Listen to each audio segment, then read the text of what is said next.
I'll kind of get started here, and then I'll get into any questions anybody's got. I really just wanted to start by thanking everybody. Obviously, this is Thanksgiving week, and I appreciate everybody being here today and being here for our team and for our players.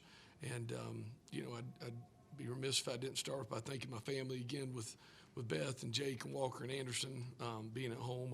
I'm hoping my son Walker's able to win his semifinal game tonight and an opportunity. I think the other part is so much of the time people don't realize how much goes into families. Families of players. Obviously today's senior day, but we've got so many parents and brothers and sisters and cousins and families that are all here at the game today, and what those families go through and what they do to give players an opportunity to play at the Division I level. Whether they've gotten up and taken them to the weight room at 5:30 in the morning, or whether they've taken them to 7-on-7 and camps. I think that it's a huge piece. I really want to thank our players for the perseverance that they've shown, and I think that they've tried to work extremely hard. I think they're very proud of Colorado State. I think they're very proud of Fort Collins, and I know how much they care about each other. And just really, again, through an adverse situation, I think they continue to just fight for each other and fight for the name on the front of their jersey and fight for being Rams. And I'm really, really proud of them for being able to do that in a lot of different ways. I had a chance on Thursday to kind of give an opportunity to some unsung heroes and some people that don't always get enough credit, but that would our strength coaches, our athletic trainers, Becky Orr and her staff in academics, equipment, our people in operations and our people in recruiting, all the things that go into a department, and all the people that touch players and give them an opportunity to be here. A special thanks from me and from my heart again to Colton Bosnos, our chief of staff. I don't know that I could have gone left or right the first week or two I was here without Colton being able to help me, and Alex Collins and Jared Hendricks and Bria Griffin and Johnny Square and Mike Brohart. I just really, again, very appreciative of everybody. I asked them when we started 6 weeks ago to reset and try to reset their hearts and reset their minds and continue to play. And I think they've done that. I think that there's a lot of pride in what they've done. And, a lot of teams could have packed it in, and a lot of teams could have continued to not work and continue to have problems and drama. And we've had none of that. We've had guys that have worked hard and really tried. Really proud of our staff. Very much an offensive staff that's been here for a long time. I've been with Coach Norvell, and certainly, a lot of change for them over the course of the last couple of weeks, and they were able to really, dig in and work hard and continue to improve our offensive play, and really proud of them. Defensive staff, for the most part, again, is a new staff and trying to learn, each other and trying to, help me. And I think they did a tremendous job this year. And Tommy and Tyler the same way with special teams continuing to work. I want to thank again the families of our players and our staff. They bear so much of the burden of accountability and time and responsibility. And these young men, they get here, because somebody poured into them. Somebody gave them everything that they had, and somebody, gave them the opportunity to have an opportunity to play Division I football, and most of them having scholarships and opportunity to get their college degree. And I think those people don't need to go unrecognized.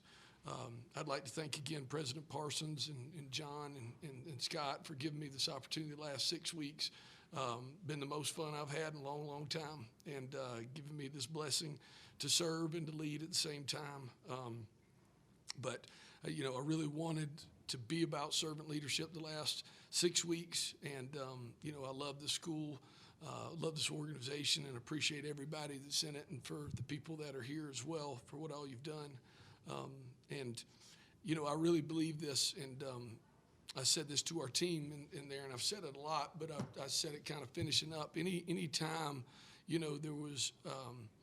there were challenges in my life, and again, whatever that looked like, whether that was home or family or whatever it was, but certainly when it comes to, winning and losing. And, I really believe that success is right around the corner. I think the CSU football team and what they persevered through, I think that you're going to see a high level of success in the future. And I'm as proud of these young men as I can be and what they've been able to sustain and what they've been able to put out. And I think the success is going to be right where they want it to be. And I can't wait to be able to have an opportunity to watch them next year and see how much they grow. So I know that was long-winded. I apologize. My son's sitting here trying to text me in the midst of it. I'm sorry. I'm not gonna read out loud what he said.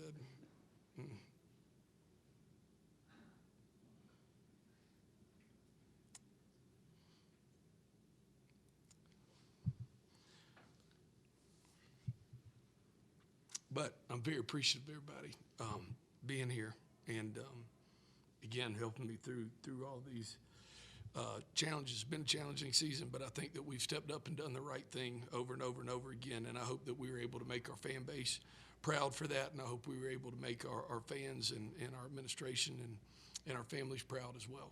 So, again, we'll start off. Mike, you got something? Yeah, so your team, yourself, went through a lot this last 6 weeks. What's going to be your biggest takeaway from what they gave back to you? Yeah, I think, again, I think just their ability to show up to work every day. I think whatever I asked them, and I know it may sound corny or it may not sound like it's that important, but everywhere in the country, if you play college football, Tuesdays are hard. And I can, just remember this, 2 weeks ago and saying, hey, I know Tuesday's hard. I need everything you got today. And they shook their head, and we had a great Tuesday. And, I talked to them about, having some time off Wednesday afternoon through Thanksgiving, and went through why we had the schedule that we had for Thanksgiving. And I said, look, I need everybody to be here on time, and I need us to have our mind right and our jaw set. And they did. And they've done everything we asked them to do, and they continue to work, and they continue to persevere. And, I think that says a lot about them. We've had a lot of injuries, and crazy things. In 25 years, I hadn't seen some of the things that we had this year. But, I think you continue to see those guys lead and, had some outstanding individual performances through the year as well. I mean, I don't know how Owen finished up, but, lead the country in tackles, pretty strong, Obviously, Lamadre's been high up there in his stuff, and Rocky, I think, set his record today, right? So a lot of, credible, statistics that they were able to put together, and, the challenges of I don't know where we finished up after today. My guess would be 50, 51 unique starters through the year.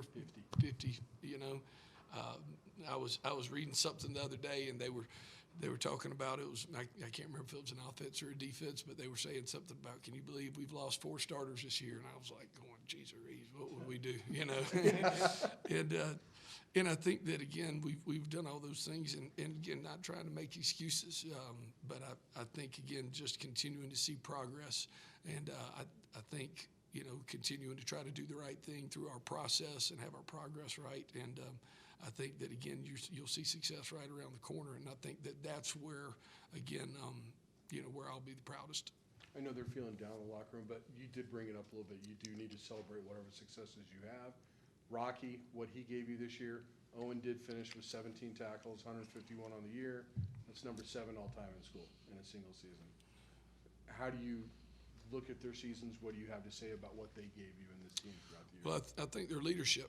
I think the biggest part, anytime you have success like that, throughout a season, one just talks about the work that you put in the off season to remain healthy. I think a huge part of that, is that. And then I think what you see is guys that were continuing to improve as the year went on. I think, I don't know Rocky's exact statistics over the course of the last 4 weeks, but I would expect they were pretty darn good.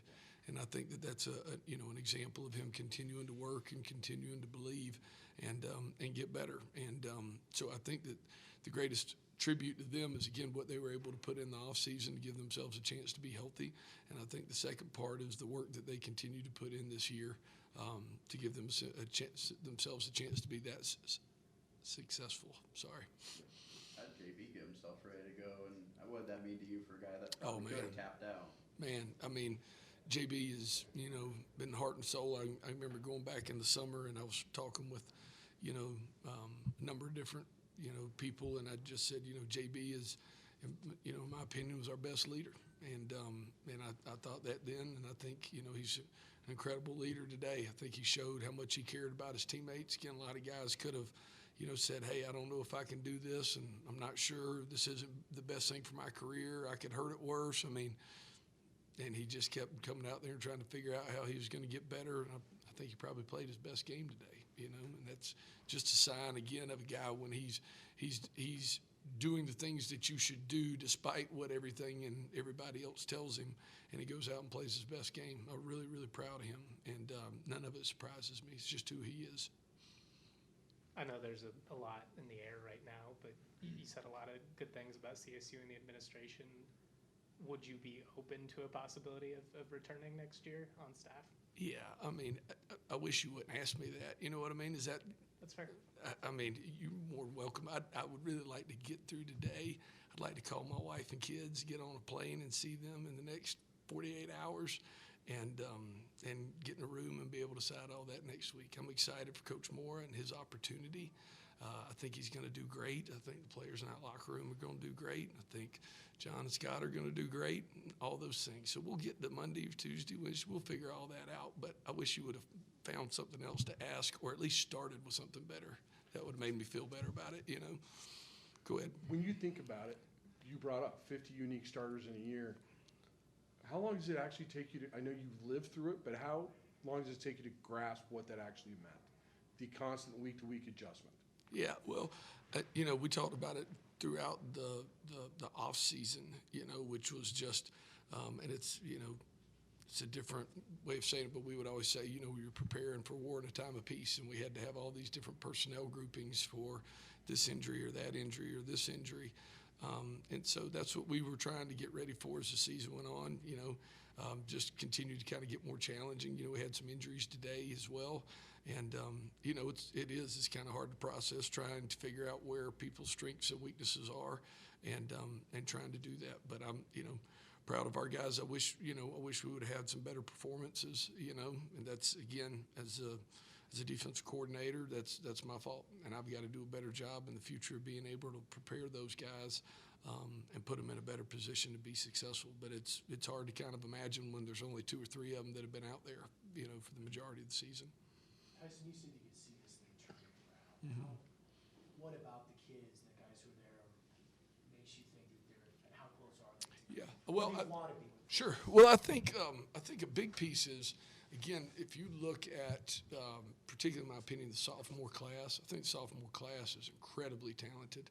I think they have a high ceiling, and a lot of those guys are, starting for the first time this year, and a lot of those guys are going to continue to improve, as they go. They're talented guys in the junior room and the senior room as well, don't get me wrong, but I think that that's part of it, and I think that, again, if you've ever had to go through the trials and tribulations that have kind of gone through this past year, I think that when you're able to kind of put all those things together, like I really believe CSU will be able to do next year, I think that you're going to see it catch like wildfire. And these guys have, again, it's so much more obvious what you learn sometimes when you're losing and what you're learning from. And, we've been put in a lot of different situations throughout the year. And so I think that you're going to see that become really a part of maturity for them. And I think you're going to have a seasoned veteran group. You kind of talked about some of the guys getting better as the season went on. Tay notched some I guess, career high or season highs today. I guess what would you attribute to that? Is it like a response to the adversity or something else? Yeah, I think so. Well, I think, some of it is I think as the offense has kind of adjusted and adapted, I think, some of the outside receivers have had more opportunities for touches the last couple of weeks. And I think Tay's been one of those guys that's been able to improve and continue to get better. They'd asked me earlier in one of the other interviews just about, they have been able to step up because we haven't been able to run the ball with a whole lot of success the last couple of weeks. So a lot of the balls that they were able to get, were perimeter screens and some now screens. And so they really became our way of being able to push the ball down the field. And I think they've done a tremendous job of getting better. In my opinion, our receivers are maybe our most improved group over the last 4 or 5 weeks. And I'm really proud to see how they've worked and continue to get better. And Tay's a good example of it today. Coach, with so much momentum from last year, and that momentum didn't carry into this year, is there kind of a level of disappointment, that frustration that the season didn't go the way you thought it might, and kind of what's your thought process on how the season went? Yeah, disappointing is a nice way of saying it. Frustrated is too. It's been hard. It's been hard. And like I said, I think, anytime you go through, those different scenarios, and again, I think anytime you go through things that are hard and you're able to continue to find ways to balance, again, being positive and being able to find strengths and continue to grow. And I think that you're going to see, so much maturity out of these kids, and it's going to continue to be important. And so that's where the leadership, I think in their off season is going to be critical, and I think it's going to be really important. And I got no doubt the success is right around the corner. I really don't. Everybody Thanks, good? Owen. All right, thank y'all. Thanks.